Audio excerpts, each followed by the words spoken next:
लोग वैदिक सभ्यता के बारे में पढ़ रहे हैं, ठीक है। तो हम लोग ने क्या देखा था? राजनीतिक स्थिति, राजनैतिक स्थिति देखा था, फिर सामाजिक स्थिति, ठीक है। सामाजिक स्थिति, फिर आर्थिक हम देखेंगे और धार्मिक स्थिति।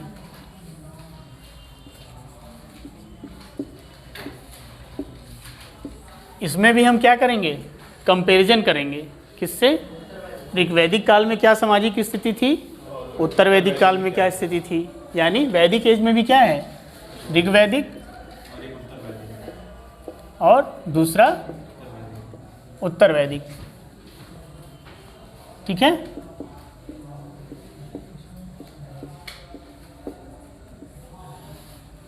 चलिए, ऋग्वैदिक कार्यकाल पता है ना, 1500 से लेकर 1000 BC। उत्तर वैदिक का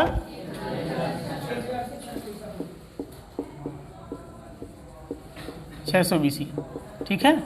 तो हमें देखना है कि क्या कंटिन्यूटी हुई और क्या चेंजेस हुए। तो हम पॉलिटिकल कंडीशन देख चुके हैं, फिर भी आपको हम रिवाइज करा दे रहे हैं। सबसे पहले हम क्या देखेंगे? शासन कैसा था। जैसे आज क्या है, भारत में डेमोक्रेसी है, उसमें क्या था शासन? शासन क्या था? कबीलाई संरचना पर आधारित था।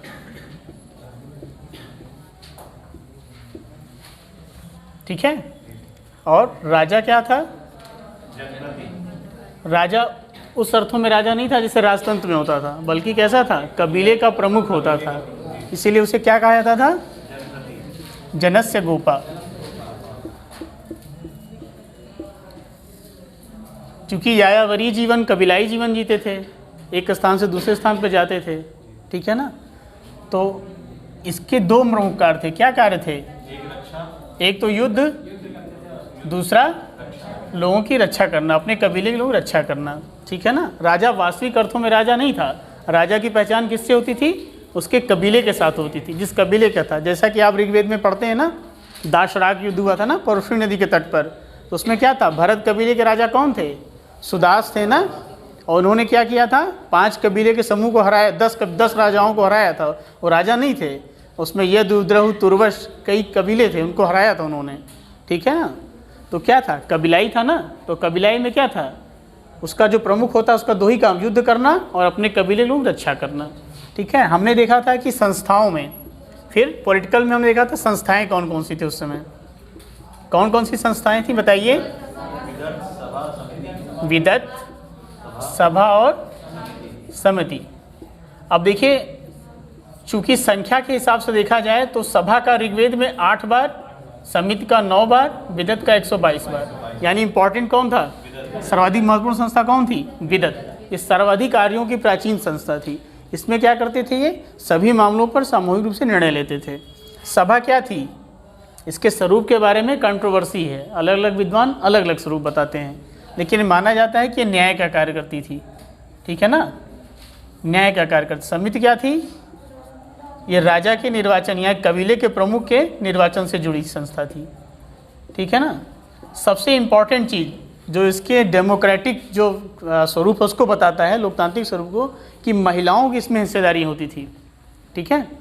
सभा और समिति विदत में क्या था? महिलाएं भी भाग लेती थी। फिर हमने क्या देखा? टैक्सेशन, कर प्रणाली कैसे थी। देखिए, एक चीज़ तो छोटी है ना, स्थायी सेना और नौकरशाही। स्थायी था? क्यों नहीं था बताइए?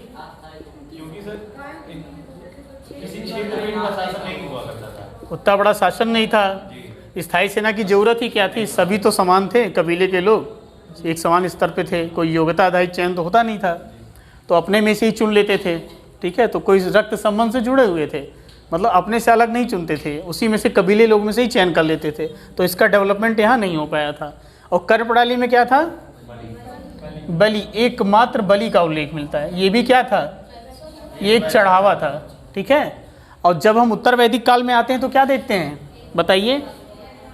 अब हमें क्या हिस्ट्री में हम क्या देखते हैं? कंटिन्यूटी और चेंजेस देखते हैं।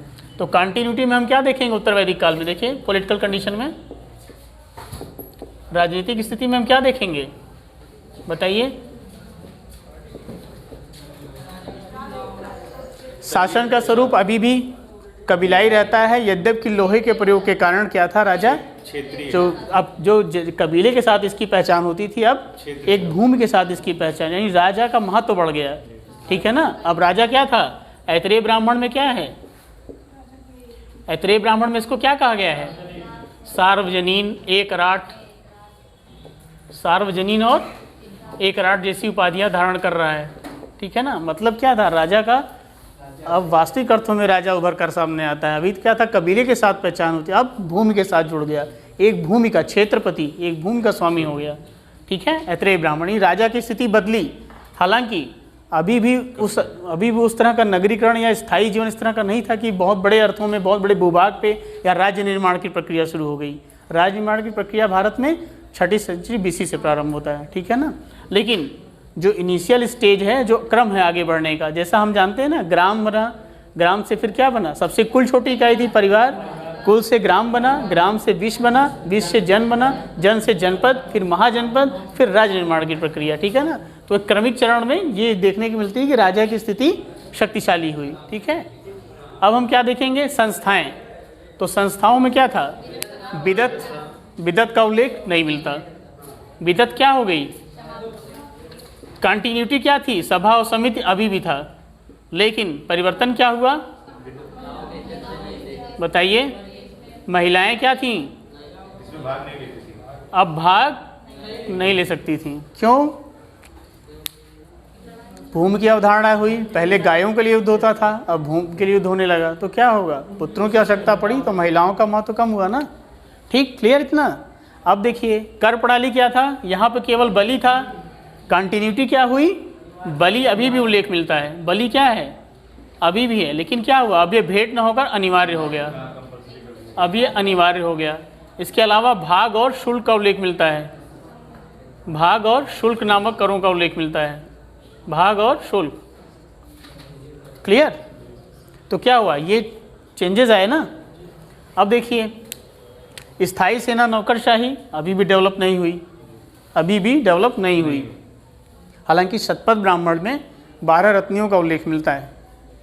ठीक है, एक प्रकार के अधिकारी समूह का उल्लेख मिलता है, लेकिन संख्या तब भी कम थी, यानी अपने रक्त संबंध से पृथक ये डेवलप नहीं कर पाए, स्थायी सेना नौकरशाही डेवलप नहीं कर पाए। इतना समझ में आया। चलिए अब सोशल कंडीशन देखें। इतना समझ गए ना आप लोग।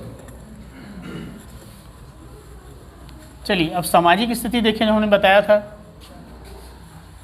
बताइए, किसी भी समाज का हम कैसे देखते हैं, पितृसत्तात्मक था या फिर मातृसत्तात्मक था।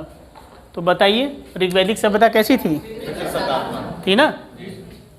अब भाई कबीले के लोग हैं तो उनको कैसा चाहिए, कबीले का प्रमुख शक्तिशाली चाहिए ना, तो वो क्या था, पितृसत्तात्मक था। तो किसी भी राजनीतिक स्थिति को हम क्या देखेंगे, सबसे पहले समाज कैसा था, कैसा था, पितृसत्तात्मक समाज था। ठीक है ना। ओ सॉरी, हाँ, सामाजिक, राजनीति तो हो ही चुका है। तो समाज कैसा था, पितृसत्तात्मक था। क्लियर। अब बताइए, महिलाओं की स्थिति क्या थी। किसी भी समाज का मूल्यांकन क्या है, महिलाओं से आया था ना। जैसा कि डॉक्टर भीमराव अम्बेडकर ने कहा भी है कि मैं किसी भी समाज का मूल्यांकन उसमें स्त्रियों की दशा से करूंगा। तो आइए समाज का मूल्यांकन में देखते हैं। बताइए, महिलाओं की स्थिति कैसी थी। कैसे कैसे, क्या कहते हैं, बाल विवाह नहीं होता था। पहली चीज, 16 से 17 वर्ष की आयु में विवाह होता था, 16 से 17 वर्ष की आयु में विवाह होता था। एक समान, मतलब ये सबसे बड़ा डिफरेंस क्या है कि आज देखिए, बच्चों का उपनयन होता है, उस समय अभी महिलाओं का नहीं होता, लेकिन उस समय क्या था, महिलाओं का भी उपनयन संस्कार होता था। समान शिक्षा ले सकती थी, महिलाओं का भी उपनयन होता था कि नहीं होता था। और बताइए, समान शिक्षा ले सकती थी। अपाला, घोषा, विश्वारा, लोपामुद्रा, ये क्या था, इन्होंने मंत्रों की रचना की थी। तो इससे क्या पता चलता है, महिलाओं को शिक्षा के अवसर भी प्राप्त थे। ठीक है ना, लैंगिक भेदभाव नहीं था। ऐसा नहीं है कि बच्चों को बाहर पढ़ने भेजें, महिला और बच्चियों को ना पढ़ने भेजें, उस समय ऐसा नहीं था। तो ये क्या, ये सब कंडीशन क्या बता रहे हैं। और देखिए, विधवा विवाह, यहाँ तक कि भारत में आज़ादी के समय भी विधवा विवाह का प्रचलन नहीं था, विधवाओं को हे दृश्य दिखा। लेकिन यहाँ क्या था, वैदिक काल में आइडियल कंडीशन थी, विधवा विवाह भी होते थे, कोई पर्दा प्रथा नहीं थी। देखिए मध्यकाल में पर्दा प्रथा जब शुरू होती है तो फिर चली आई है। मध्यकाल में पर्दा प्रथा थी ना, बाल विवाह का प्रचलन था, लेकिन ऋग्वैदिक काल में ऐसा नहीं था, न तो बाल विवाह था और न ही पर्दा प्रथा थी। तो क्या कहेंगे हम, महिलाओं की स्थिति सेक्युलर थी। क्या थी स्थिति, ये नहीं था, तो अच्छी मानी जाएगी ना, कंडीशन क्या मानी, अच्छी मानी जाएगी। ठीक, फिर हम क्या देखेंगे, दास प्रथा थी, दास प्रथा की नहीं थी वैदिक समाज में थी, लेकिन अंतर क्या था, यूरोप में भी दास प्रथा थी, लेकिन अंतर क्या था, डिफरेंस क्या था। सर इनको घरेलू कार्य में लगाया जाता था। जैसे आपने युद्ध में जीता तो हमने कह दिया भाई आप झाड़ू लगाएंगे, आप पोछा लगाएंगे, आप ये काम करेंगे, तो इन्हें केवल घरेलू कार्यों में लगाया जाता था। किसमें,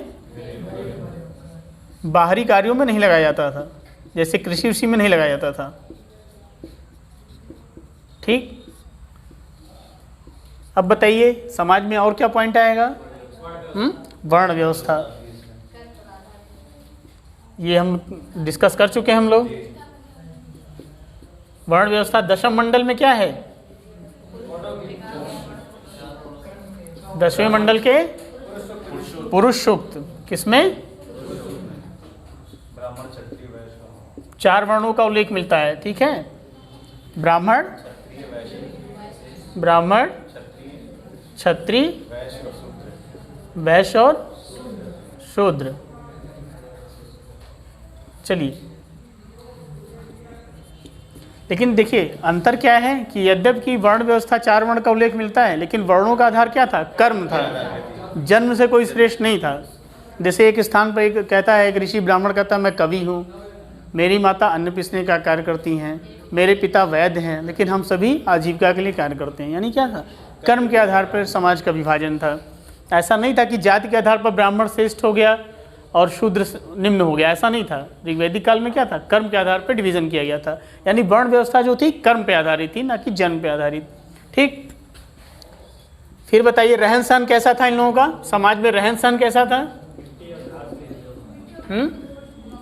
मिट्टी घास फूस के बनी झोपड़ियों में रहते थे, आ रहे ना, ग्रामीण सभ्यताएं थी ना, ग्रामीण सभ्यता थी ना। हड़प्पा क्या था, नगरी से ईंटों के बने कच्चे ईंटों के पक्के मकानों में रहते थे, लेकिन ये क्या था, ये मिट्टी और घास फूस की झोपड़ियों में रहते थे।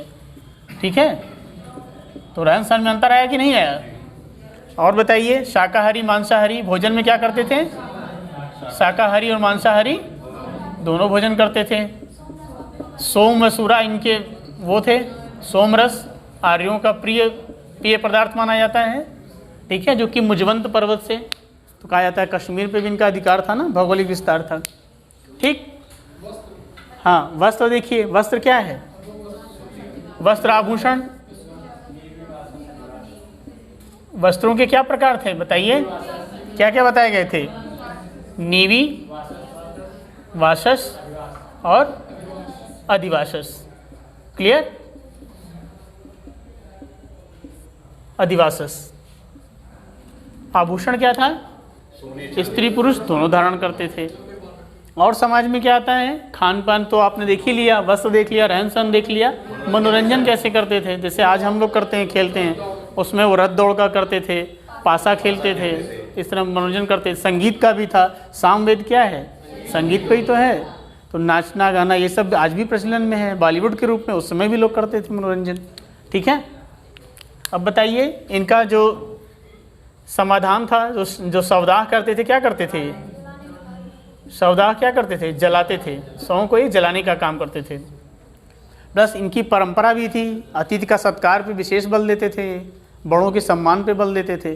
ठीक है ना, तो ये इनकी परंपराएं थी। अब अंतर क्या गया बताइए, समाज में क्या अंतर आया था, कंटिन्यूटी क्या थी, पितृसत्तात्मक सामाजिक संरचना बनी रही। ठीक है, महिलाओं की स्थिति में गिरावट क्यों आई, क्यों आई, क्योंकि नहीं बाल विवाह नहीं, आर्थिक स्थिति में परिवर्तन हुआ। जब भूमि की इनको जानकारी हुई, जब ये एक स्थान पर बसने लगे, तो क्या हुआ, ये अधिक भूमि की आवश्यकता हुई। भाई भूमि कैसे जीतेंगे, इसलिए पुत्रों की आवश्यकता महसूस हुई, तो इन्होंने पुत्रियों के जन्म पे रोष क्षोभ व्यक्त किया। जैसे ऐतरेय ब्राह्मण में, ठीक है, तैतरीय ब्राह्मण में इन्हें क्या किया गया, जुए और मदिरे की श्रेणी में रखा गया। ऐतरेय ब्राह्मण में कहा गया पुत्री दुख का कारण है। कहा गया तो क्यों? क्योंकि उनको पुत्रों की आवश्यकता थी। ये कभी मोह छोछ की कल्पना नहीं करते था। इनको क्या था? खूब गाय मिल जाए, खूब धन मिल जाए, खूब कपड़ा मिल जाए। ये कभी ये नहीं चाहते कि हमें मोक्ष प्राप्त हो जाए। इनकी ये अवधारणा नहीं थी। वो हम धार्मिक में देखेंगे। ठीक है, तो डिफरेंस क्या हुआ? महिलाओं की स्थिति में क्या आएगा? यहाँ गिरावट आएगी। उत्तर वैदिक काल में क्या होगा? गिरावट आएगी। ठीक है, मैंने बताया ऐतरेय ब्राह्मण में दुख का कारण, तैतरीय ब्राह्मण में कहा क्या गया? जुए और मदिरा से तुलना की गई।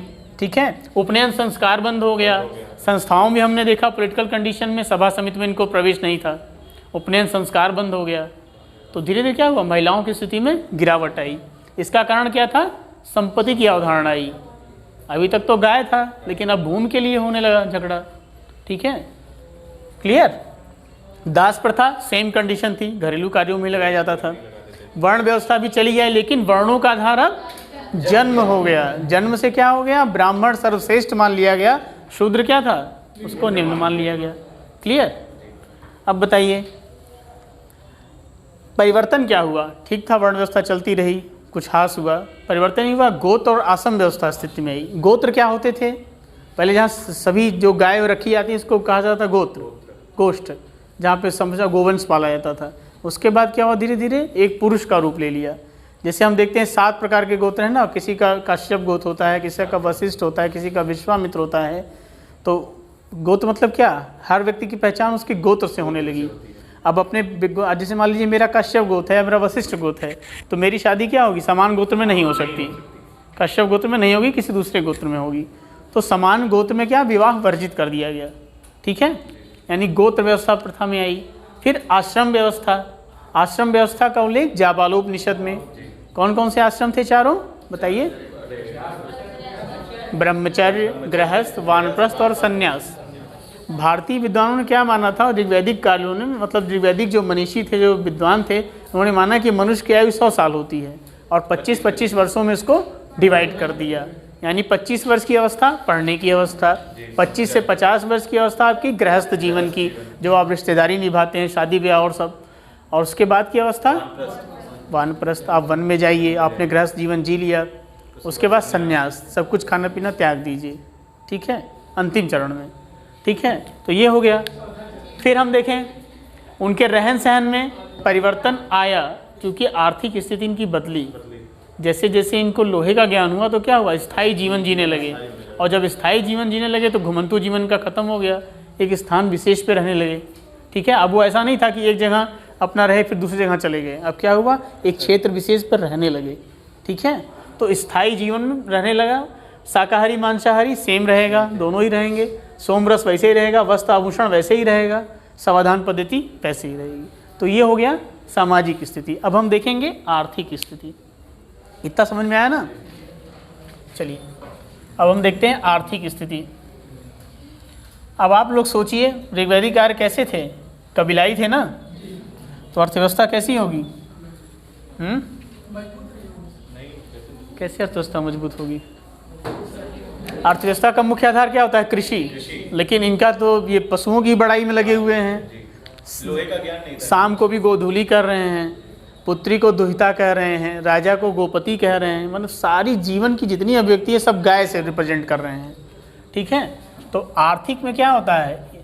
ऋग्वैदिक काल में हम देखेंगे जो इकोनॉमिक कंडीशन थी उसमें क्या था? पशुपालन इनका मुख्य पेशा था, ये मेन इनका था। ठीक है, मुख्य पेशा था। लेकिन कृषि इनका गौड़ था। कैसे गौड़ था बताइए? कैसे गौड़ था?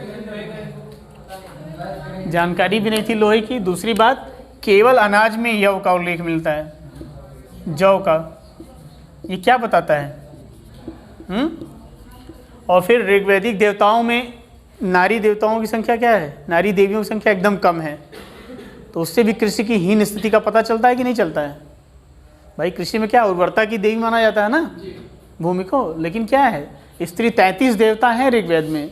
33 देवताओं को 3 समूह बांटा गया है, लेकिन महिला देवताओं की संख्या या महिला देवियों की संख्या बिल्कुल कम है, मुश्किल से 4-5। तो इससे क्या पता चलता है? वो भी बताता है कि कृषि क्या थी? गौड़ स्थिति थी। ठीक है ना? केवल एकमात्र यव का उल्लेख मिलता है। यव मतलब जव का। ठीक है, अब बताइए, अब हम क्या देखेंगे, शिल्प उद्योग धंधे क्या थे?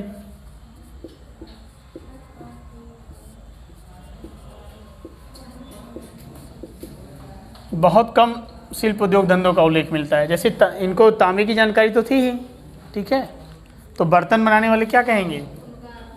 कुम्भकार। बढ़ई जो होते थे, जैसे इनके मकान क्या थे, घास फूस लकड़ी के बने होते, तो लकड़ी बनाने वाले रहे होंगे ना। हाँ, वस्त्र की जानकारी तो जुलाहा रहा होगा ना, बताइए, जिसे तंतुवाय बोलते हैं। और बताइए, मतलब सीमित संख्या में शिल्प उद्योग धंधे थे। क्यों? क्योंकि कृषि में तो इनको जानकारी नहीं थी। जब एक्स्ट्रा प्रोडक्शन होगा नहीं तो मार्केट डेवलप नहीं होगा, जब मार्केट नहीं डेवलप होगा तो डिफरेंट टाइप के शिल्प नहीं विकसित होंगे। फिर व्यापार वाणिज्य में देखिए क्या कंडीशन रहेगी। जब शिल्प उद्योग धंधे कम है तो व्यापार वाणिज्य कैसे डेवलप होगा? नहीं होगा। वस्तु विनिमय प्रणाली थी, सिक्कों का ज्ञान नहीं था, एक वस्तु के बदले दूसरी वस्तु लेते थे। और यहाँ पड़ी का उल्लेख मिलता है, ऋग्वेद में पड़ी का उल्लेख मिलता है, जिनको धूर्त माना जाता था। ये आर्यों की गाय चुरा लेते थे, गाय के लिए ही सब कुछ होता था, पशुपालन था पूरी तरह से, कृषि का उतना उल्लेख मिलता नहीं है। तो पड़ी व्यापारी क्या करते थे, गाय चुरा लेते थे आर्यों की, भाग जाते थे। जैसे जब आर्य यहाँ पे आए तो ऐसा माना जाता है कि यहाँ के लोगों से जो दास कहा गया, संघर्ष हुआ होगा, तो उसमें कुछ लोग रहे होंगे किनारे, अपना कर दिए, तुम हार गए, तुम उधर दास बन गए अब, तो उसमें से कुछ चोरी करके भाग जाते थे। तो गाय ही वहाँ सबसे ज़्यादा कीमती चीज़, कोई चीज़ मानी जाती थी, पशु। तो पशुओं के लिए युद्ध होता था, जैसा कि हम राजनीतिक स्थिति में देखते हैं। पशुओं के लिए तो गविष्ठ कहा जाता था ना, पशुओं गाय के लिए युद्ध करते थे। तो गाय सबसे इंपॉर्टेंट थी, तो गाय को चुरा के भाग जाते थे। तो पड़ी का उल्लेख मिलता है व्यापार वाणिज्य में। सिक्के बताइए, सिक्के कोई प्रचलन में ही नहीं थे। और जब सिक्के नहीं थे तो क्या होगा, वस्तु विनिमय प्रणाली, क्या होगा, एक्सचेंज सिस्टम होगा कि नहीं होगा? अब बताइए इकोनॉमी का स्वरूप क्या होगा? गिफ्ट इकोनॉमी कहा जाएगा ना। क्या कहा जाएगा? गिफ्ट इकोनॉमी, उपहार मूलक। कैसी इकोनॉमी थी? उपहार, भेंट नहीं चढ़ाते थे, लूट के लाए, इतनी गाय हम लाए, आपको भेंट कर दिए, ठीक है ना। तो अर्थव्यवस्था का स्वरूप क्या था? उपहार मूलक अर्थव्यवस्था थी, निर्वाह मूलक अर्थव्यवस्था थी। कैसी थी? पशुचारी अर्थव्यवस्था थी ऋग्वैदिक काल में, ठीक है ना। ये चीज़ें थी। ऐसा नहीं कि हल का उल्लेख नहीं मिलता है, हल का भी उल्लेख मिलता है। अगर जौ बोया जाता था ना तो हल को क्या कहा जाता था? लांगल। क्या कहा जाता था? हल को लांगल कहा जाता था। नोट कर लिए, नोट डाउन करना हो तो, हल को लांगल कहा जाता था इस समय, ठीक है। लेकिन चूंकि धातुओं का इनको ज्ञान था, लोहे का ज्ञान तो था नहीं, तो गहरी जुताई तो कर नहीं सकते थे। तो अर्थव्यवस्था कैसी बनी रहेगी? निर्वाह मूलक बनी रहेगी। एक्सेस प्रोडक्शन होगा नहीं, जब एक्सेस प्रोडक्शन नहीं होगा तो कैसे डेवलप होगा, ठीक है। अब देखिए परिवर्तन क्या आता है उत्तर वैदिक काल में। चलिए देखिए परिवर्तन क्या आएगा। अब यहाँ पे परिवर्तन आता है, कैसे? अब यहाँ कृषि मेन पेशा हो जाएगा। क्यों हो जाएगा? कृषि मुख्य पेशा हो गया और पशुपालन गौड़ हो गया। पशुपालन क्या हो गया? गौड़ हो गया। क्यों? देखिए शतपथ ब्राह्मण में क्या है? शतपथ ब्राह्मण में कृषि की चारों क्रियाओं का उल्लेख मिलता है। कैसे कैसे? पहले हम जुताई करेंगे ना, फिर बुआई करेंगे,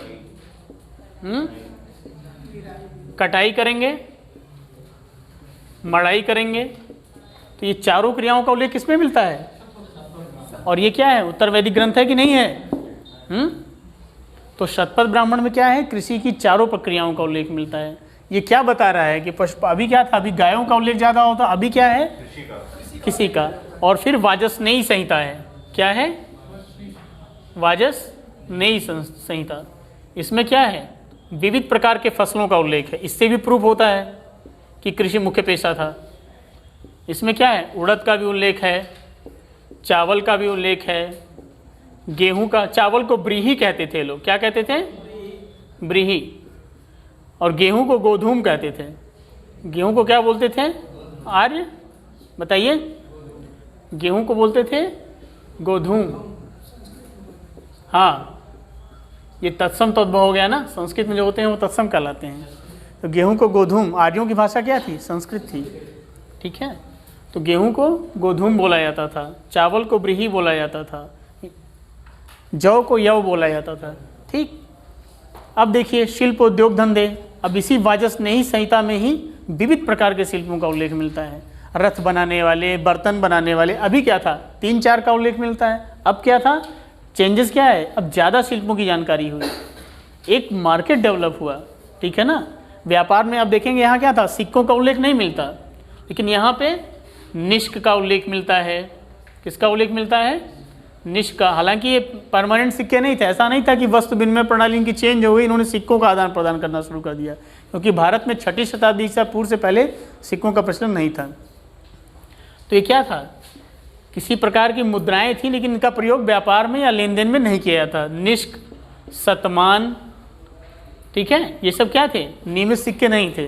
इन कहीं जैसे इनको धातुओं का ज्ञान तो था ही, मान लीजिए चांदी के सिक्के हो गए, लेकिन ऐसा नहीं था कि उस पर कुछ केवल ऐसे मान लिए एक दूसरे से बनाए उसको और बाट माप में प्रयोग करने लगे, तो इस तरह से था। मतलब ऐसा नहीं था कि व्यापार में उसका प्रयोग होता था। या हम जैसे आज क्या है, आज हमारी मुद्रा अर्थव्यवस्था है ना, हम मुद्रा देते हैं, कोई वस्तु लेते हैं, लेकिन ये इसका प्रयोग मुद्रा के रूप में, व्यापार के रूप में नहीं कर पाए थे। यद्यपि इनको जानकारी थी, लेकिन उसका प्रयोग नहीं कर पाए थे।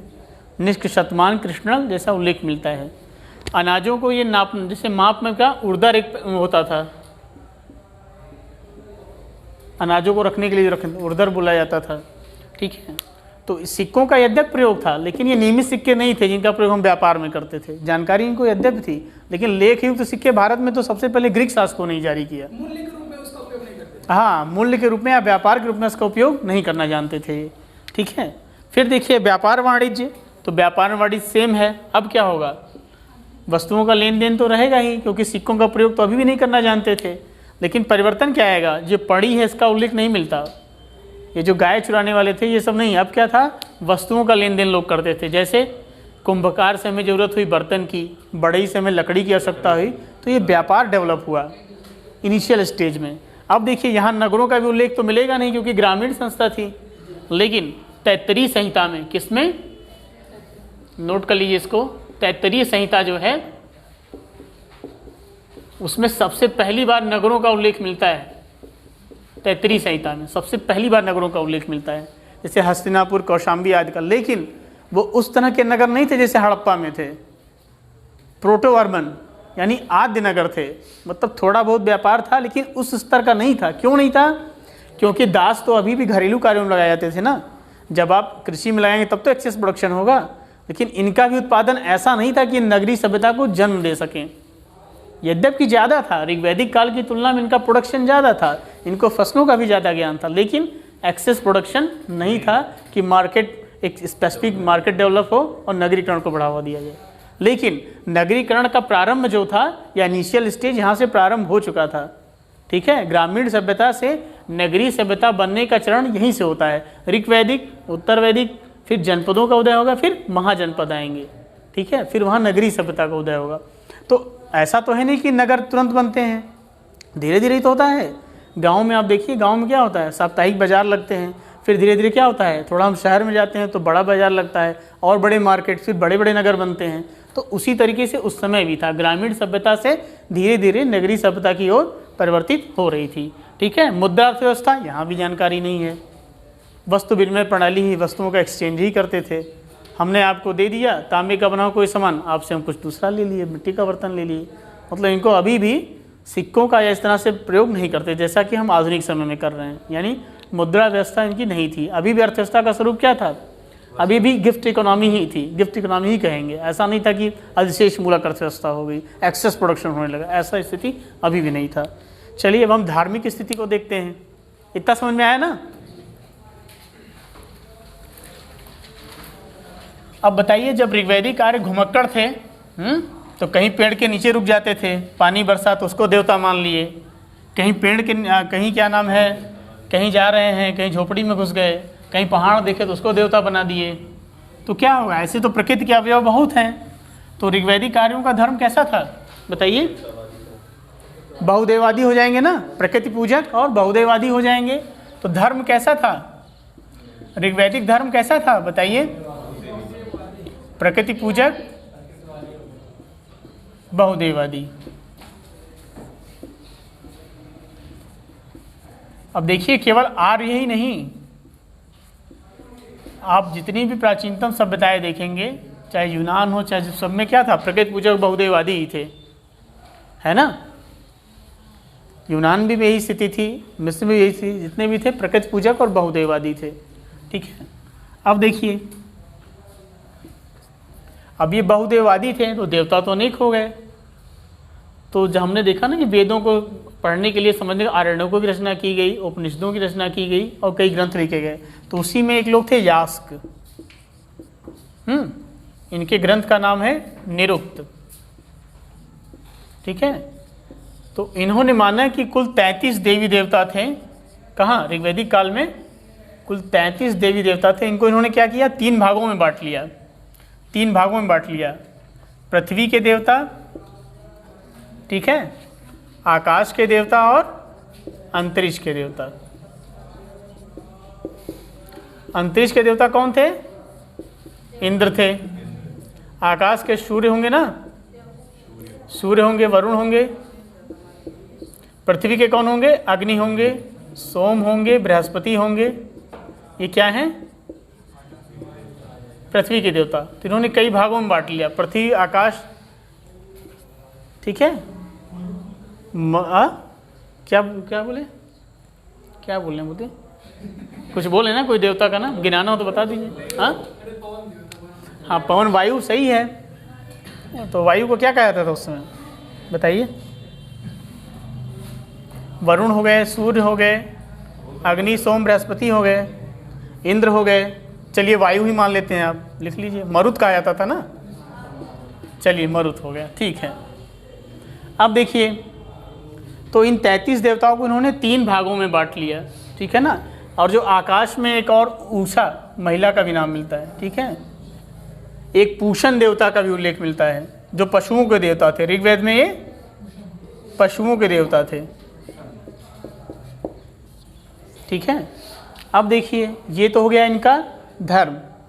क्या थे ये? प्रकृति पूजक बहुदेववादी थे, देवी देवता अनेक थे। तो इनको 3 भागों में बांट लिया गया। किसने बांटा? यास ने अपने ग्रंथ निरुक्त में 3 भागों में बांट लिया। अब देखिए, मैंने जैसा कि पहले ही बताया था कि ये भौतिकवादी थे, ये नहीं चाहते थे कि हमको मोक्ष मिले। तो इनका क्या था? लेकिन ऋग्वैदिक जो थे आर्य, इनकी जो उपासना पद्धति है, ये तो देवी देवता हो गए, इनकी उपासना पद्धति भी तो रही होगी, कुछ कर्मकांड भी तो रहे होंगे। भाई हम लोग पूजा पाठ करते हैं ना, तो कोई मंत्र पढ़ता है, कोई यज्ञ करता है ना।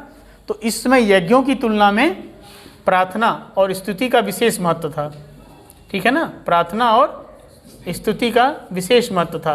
यज्ञ थे लेकिन उनका कम इम्पोर्टेंस था। लोग प्रार्थना ज़्यादा करते थे और पूजा पाठ ज़्यादा करते थे, लेकिन वो नहीं करते थे। यज्ञों का प्रचलन बहुत नहीं था। जैसा कि उत्तर वैदिक काल में जब देखेंगे तो यज्ञों का प्रचलन बढ़ जाएगा, पशुओं की बलि ज़्यादा दी जाने लगेगी, कर्मकांड ज़्यादा प्रभावी हो जाएगा। लेकिन यहाँ उस अनुपात में नहीं था। यानी क्या कहेंगे, ऋग्वैदिक धर्म क्या था? उपासना पद्धति क्या थी? सरल थी, सरल थी ना, आडंबर रहित थी ना, केवल प्रार्थना और स्तुति था, यज्ञ तो नहीं था, पशुओं की बल तो नहीं दी जाती थी। तो उपासना पद्धति क्या थी इनकी? सरल थी, ठीक है। अब हमें क्या देखना है? अब देखिए, सबसे इंपॉर्टेंट कि सबसे महत्वपूर्ण देवता कौन था ऋग्वैदिक काल में? इंद्र। क्यों था बताइए? गाय के लिए युद्ध करना है, युद्ध इनके लिए सबसे महत्वपूर्ण है। सबसे महत्वपूर्ण देवता इंद्र क्यों हो गया? युद्ध का देवता, युद्ध का देवता। पुरंदर कहा गया है ना, इंद्र को पुरंदर भी कहा जाता है ना, वर्षा का देवता भी कहा जाता है ना। तो इनका 250 सूक्तों में वर्णन है। अब बताइए, संख्या ज़्यादा तो महत्वपूर्ण कौन? इंद्र ना। तो ऋग्वैदिक देवताओं में, सभी देवताओं में कौन सबसे महत्वपूर्ण है? इंद्र। दूसरा स्थान बताइए, अग्नि का है, इसका 200 सूक्तों में। क्यों इंपॉर्टेंट है बताइए? कि देवता और मनुष्य के बीच क्या है? अगर हम अग्नि करते हैं, कोई चीज़ करते हैं, तो यही तो मानते हैं कि जो हम आहुति अग्नि में डाल रहे हैं वो देवता तक जाती है। हाँ, जो भी कहते हैं, जो भी कर्मकांड करते हैं, तो अग्नि को क्या माना जाता है? मनुष्य और देवताओं के बीच मध्यस्थ की भूमिका निभाता था। तो इसका 200 सूक्तोमंडल है, तो दूसरा देवता ये इंपॉर्टेंट हुआ ना। और एक देवता थे वरुण, ठीक है, वरुण थे तो आकाश के देवता, लेकिन इनको कहा जाता है ऋत का रक्षक। अब आप पूछेंगे ऋत क्या है, तो एक जो पूरी व्यवस्था होती है, जो संसार की पूरी व्यवस्था है, उसको ऋत कहा जाता है। यानी अनुशासन या नैतिकता के देवता कौन थे? वरुण। इनका अवेस्ता में भी उल्लेख है, ईरानी ग्रंथ अवेस्ता में इन्हें अहुर मजदा कहा जाता है। क्या कहा जाता है वरुण को? अहुर मजदा कहा जाता है, ठीक है। ये कौन थे? वरुण। ये नैतिकता के रक्षक थे, प्राकृतिक नियमों के, प्राकृतिक संतुलन के रक्षक थे, ऋत कहा जाता है। अब आप देखेंगे ऋग्वेद में एक जो उल्लेख में है, ऋग्वेद क्या था, जैसे उसमें व्यक्तिगत संपत्ति की अवधारणा का उदय नहीं था, जैसे पूरे कबीले का संपत्ति होता था, तो सामूहिक की भावना थी। तो ऋत क्या है? सामूहिकता को बताता है। लेकिन आप जैसे उत्तर वैदिक काल में आते हैं, व्यक्तिगत संपत्ति की अवधारणा आती है कि भूमि हमारी हो गई, ये आपकी भूमि है मेरी, तो क्या होगा? ऋत का उल्लेख नहीं मिलेगा, वहाँ पर ऋत के हाथ पे आंसू बहाए जाएंगे। तो ऋग्वैदिक जो था, जब संपत्ति की अवधारणा कहीं भी आती है तो सामाजिक विभाजन होता है, कुछ लोगों के पास ज़्यादा संपत्ति आती है, कुछ लोगों के पास कम आती है। तो ये ऋत बताता है, ऋग्वैदिक कालीन सामूहिकता को बताता है। और इसके हाथ पे आंसू उत्तर वैदिक काल में बहाए जाते हैं। मतलब क्या? एक प्राकृतिक व्यवस्था, नैतिक व्यवस्था क्या है, वो चरमरा रही थी। अब भूमि का महत्व बढ़ रहा था, अब सामूहिकता का भाव नहीं रह गया था, ठीक है। तो हमने धर्म में क्या देखा? फर्स्ट पॉइंट क्या देखा हमने? स्वरूप कैसा था। तो ऋग्वैदिक कार्य कैसे थे? प्रकृति पूजक थे, बहुदेववादी थे, देवता इनके अनेक थे। व्यास ने अपने ग्रंथ निरुक्त में 33 देवी देवताओं को लिया है, उसको 3 भागों में बांट दिया, पृथ्वी, आकाश और अंतरिक्ष के देवता। सबसे इंपॉर्टेंट देवता कौन था? इंद्र, जिसका 250 सूक्तों में उल्लेख है। सेकेंड नंबर पे आपके अग्नि हैं, ये हाँ, ये मनुष्य और देवताओं के बीच मध्यस्थ की भूमिका निभाते थे, ठीक है।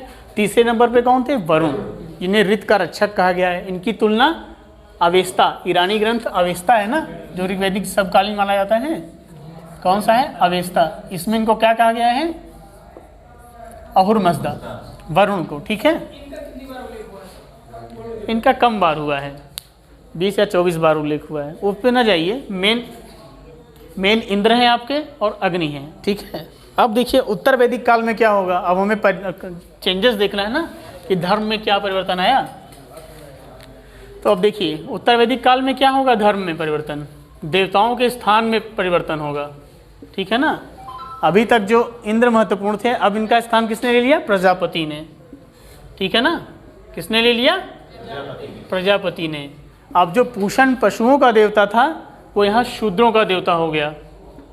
पूषण जो पशुओं का देवता था, वो शूद्रों का देवता हो गया, ठीक है।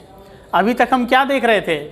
इंद्र का महत्व ज़्यादा था। अब किसका महत्व हुआ? इंद्र का महत्व कम हो गया। अब किसकी अवधारणा आई? प्रजापति की अवधारणा आई उत्तर वैदिक काल में, इनका महत्व बढ़ गया। पूषण क्या था? जो पशुओं का था, वो शूद्रों का देवता हो गया, ठीक है। अब देखिए उपासना पद्धति क्या होगी, क्या चेंज आएगा? अभी तक आपने क्या देखा कि ये सादे मतलब सरल स्वभाव के थे ऋग्वैदिक कार्य, ठीक है। प्रार्थना, स्तुति, कंटिन्यूटी क्या होगी? अभी भी ये मोक्ष की कल्पना नहीं करते हैं, अभी भी ये चाहते हैं ज़्यादा धन मिले, ज़्यादा हमें पुत्र की प्राप्ति हो, करते हैं लोग ना प्रार्थना ईश्वर से। तो इस समय इनकी भी उपासना पद्धति क्या थी? ये यही मानते थे भौतिक चीज़ें हमें मिले। उपासना पद्धति यहाँ क्या था? प्रार्थना, स्तुति। ये तो बना रहा कंटिन्यूटी, लेकिन प्रार्थना स्तुति की तुलना में क्या हुआ? यज्ञों का प्रचलन बढ़ गया। और यज्ञ भी क्या थे? 2 प्रकार से होते थे, व्यक्तिगत और सामूहिक। राजा क्या करता था? राजा सामूहिक से करता था ना। अश्वमेध यज्ञ आपने सुना है ना, उत्तर वैदिक काल में उल्लेख मिलता है। वाजपेयी यज्ञ, ठीक है। पुरुषमेध यज्ञ होता है, तमाम प्रकार के यज्ञ थे। उसमें पुरोहितों को कहा जाता है 2,40,000 गायें दी जाती थी। अतिशयोक्ति मान लीजिए तो भी 100 ही गायें दी जाती हैं, 50 ही। तो क्या था? बड़े पैमाने पे कर्मकांड होते थे, ठीक है। तो कर्मकांडों से क्या हुआ? पुरोहित वर्ग जो था, जो ब्राह्मण वर्ग था, उसको क्या हुआ? उसकी स्थिति संपन्न हो गई, क्षत्रिय की स्थिति संपन्न हो गई। लेकिन जो नीचे के 2 वर्ण वैश्य और शूद्र थे, उनकी स्थितियों में ह्रास हुआ, ठीक है। तो इससे क्या पता चलता है? कर्मकांड बढ़ गए। यज्ञों में क्या हुआ? पशुओं की बलि दी जाने लगी। ये यहाँ नहीं था, यहाँ प्रार्थना और स्तुति ही था, यज्ञ नहीं था। लेकिन यहाँ क्या हुआ? यज्ञों का प्रचलन हुआ, कर्मकांड बढ़े, प्रार्थना स्तुति का यद्यप कंटिन्यूटी रही, लेकिन का महत्व कम हो गया। इनकी तुलना में यज्ञ बढ़ गए। यज्ञ भी व्यक्तिगत और सामूहिक 2 रूपों में किए जाते थे, ठीक है। व्यक्तिगत यज्ञों में पशु की बलि दी जाती थी, सामूहिक रूप से भी। तो इससे क्या हुआ, अब देखेंगे जब इसके अंत में, जब उत्तर वैदिक काल के अंत में आएंगे तो यहाँ उपनिषदों की रचना होती है। तो उपनिषदों में क्या है, दार्शनिक चिंतन मिलता है। वो क्या कहेंगे, कहेंगे ये जो है मुंडकोपनिषद में कहा है, यज्ञ एक टूटी हुई नाव है, इसके सहारे जीवन को पार नहीं किया जा सकता है। ठीक है ना, यानी यज्ञ की बुराई करेंगे कि ऐसा क्या हो गया, इतने ज़्यादा देवी देवता, सत्य तो एक ही है, उसको कई तरीकों से जाना जा सकता है। ठीक है, तो वेदांत आप देखेंगे, वेदांत दर्शन ही पूरा है। ठीक है, शंकराचार्य हैं, अद्वैत वेदांत, मध्वाचार्य आएंगे, अलग अलग दर्शन लेके आएंगे। तो ये उपनिषदों की जब रचना होगी तो इसका विरोध किया जाएगा, कर्मकांडों का विरोध किया जाएगा। ठीक है ना। सर सामूहिक बलि का मतलब यहाँ पे कैसे होता था, मतलब सभी लोग देते थे? नहीं, जैसे सामूहिक, जैसे राजा जैसे है, सभी लोग इकट्ठा हुए और जैसे निर्णय लिया गया कि घोड़े को दौड़ाया जाएगा। अश्वमेध यज्ञ क्या था, भगवान राम ने घोड़ा छोड़ दिया तो जहाँ जहाँ गया उसका साम्राज्य मान लिया जाता था ना। कोई अगर पकड़ लेता था तो उससे युद्ध होता था। तो सामूहिक रूप से निर्णय लिया गया ना, यज्ञ किया गया, प्रजा भी बैठती थी। और व्यक्तिगत यज्ञ भी आप अपने घर में ही तो कर सकते थे, करते हैं लोग, नहीं करते हैं घर के आसपास, तो उस तरह भी था। ठीक है, लेकिन क्या था, कर्मकांड यहाँ बढ़ गए, देवताओं की स्थितियों में परिवर्तन हुआ। जहाँ इंद्र महत्वपूर्ण देवता था अब वो महत्वपूर्ण नहीं रह गया, अब प्रजापति आ गए, ब्रह्मा का महत्व पड़ गया। ठीक है ना, प्रजापति का। ठीक है, उपासना पद्धति में परिवर्तन आया, देवताओं के स्वरूप में परिवर्तन आया। अब देखिए यहीं से विरोध भी होगा, उपनिषदों से इनका विरोध भी होगा, इस कर्मकांडी व्यवस्था। क्यों विरोध होगा बताइए, क्यों विरोध होगा, क्यों विरोध होगा? क्योंकि अब कृषि की इनको जानकारी हो चुकी थी, पशुओं की आवश्यकता थी, और यहाँ क्या हो रहा है, पशुओं की तो बलि दे रहे हैं। तो क्या पता चल रहा है साहित्य से, उपनिषद से क्या पता चल रहा है कि पशु बलि पर रोक लगाइए। आप देखेंगे 600 ईसा पूर्व का है ना, पूरे विश्व में धार्मिक उथल पुथल का काल माना जाता है। चीन में कन्फ्यूशियस, इस तरह की कई धर्म में जो इस चीज़ का सभी जगह कर्मकांड चल रहा है, इसका विरोध चल जाता है। इसी में क्या होता है, इन्हीं के विरोध में बौद्ध और जैन धर्मों का उदय भी होता है। इसी व्यवस्था के विरुद्ध अहिंसा का सिद्धांत लेकर आते हैं ना महात्मा बुद्ध, तो इसी वैदिक कर्मकांडों के विरुद्ध ही बौद्ध और जैन धर्म का उदय होता है। ठीक है, तो ये हमारा धर्म हो गया। तो इसमें से आप लोग को समझ में आया, कोई दिक्कत नहीं है? चलिए अब आप लोग क्वेश्चन लिख लीजिए, क्या लिखना है आप लोग को। ठीक है,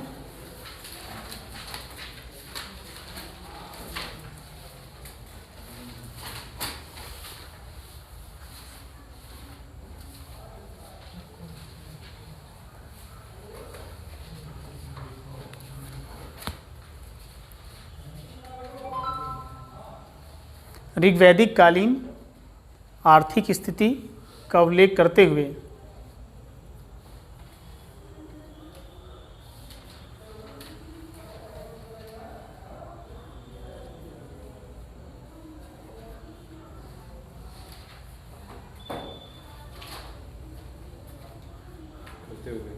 उत्तर वैदिक काल में होने वाले परिवर्तन को रेखांकित कीजिए।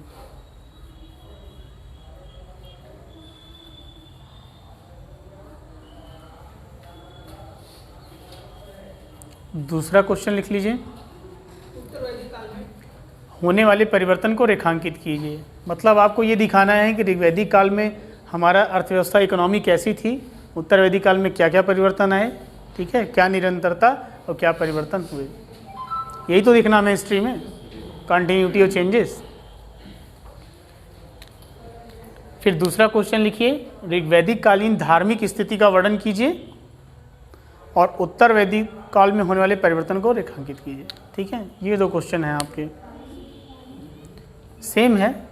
ऋग्वैदिक कालीन धार्मिक स्थिति का वर्णन कीजिए, हाँ बस आर्थिक या धार्मिक कर दीजिए, और इसको लिखने की कोशिश करिए आप 125 शब्दों में, 200 शब्दों में, ज़्यादा मैक्सिमम 200 वर्ड लिमिट में। ठीक है, हाँ ज़्यादा ना हो, ऐसा नहीं हो कि 600 शब्द लिख दीजिए आप। सर जो कल आपने दिया था वो चेक कर लेंगे? हाँ बिल्कुल दे दीजिए।